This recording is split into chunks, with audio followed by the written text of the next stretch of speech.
Cette vidéo me choque. La France, c'est pas un pays qui prend des gens par besoin. C'est pas un pays métissé non plus, la France. On n'a pas besoin de métissage, on n'a pas besoin de créolisation de la société, c'est un fantasme. Je sais pas pourquoi on aurait besoin de rajouter quelque chose dans la civilisation française qui va très bien aujourd'hui. On n'a pas besoin de ces gens-là, pardon. On n'a pas besoin que toute l'Afrique vienne se déverser en France. Donc voilà, le problème c'est l'Afrique, c'est pas l'immigration. Merci. Ce genre de discours, on l'entend de plus en plus partout à l'approche des élections. Processus de grand remplacement de nos peuples européens par des peuples venus du Sud et de culture musulmane. Vous et nous sommes colonisés par nos anciennes colonies. Vous et nous ne voulons pas devenir minoritaires sur notre propre sol. Vous et nous ne voulons pas disparaître. Et aujourd'hui, c'est Tanguy David, ancien membre du parti politique de Éric Zemmour, d'origine malienne, qui balance ça dans un interview. Je résume.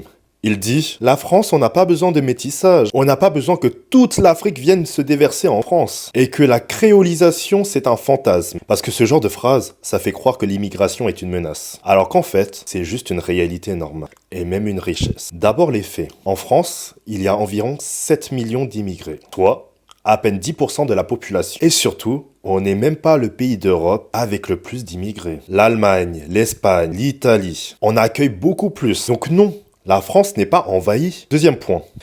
La France est toujours construite sur le mélange. Les Francs, les Vikings, chaque époque il y a eu des brassages. Même au Moyen-Âge, chaque région avait sa propre langue, ses propres coutumes. Donc le fameux français de souche, désolé ça n'existe pas. C'est juste une invention pour exclure. Et puis soyons honnêtes, qui a construit la France après la Seconde Guerre mondiale? Qui a bossé dans les usines, dans les mines, dans les bâtiments? Les Italiens, les Portugais, les Espagnols, puis les Maghrébins, les Africains, les Vietnamiens. Aujourd'hui, qui nettoie les bureaux à 5 h du matin? Qui livre tes repas en vélo? Qui fait les cuisines dans les restos? Qui fait tourner la sécurité dans les magasins de luxe? C'est eux. Et tu oses dire, on n'a pas besoin d'eux. Parlons aussi de cette image dégueulasse. Toute l'Afrique va se déverser en France. Déjà, c'est faux. La majorité des migrations africaines restent en Afrique. Moins de 15% des migrants africains viennent en Europe. La vérité, c'est que la France a aussi une dette historique. Colonisation, esclaves, guerre.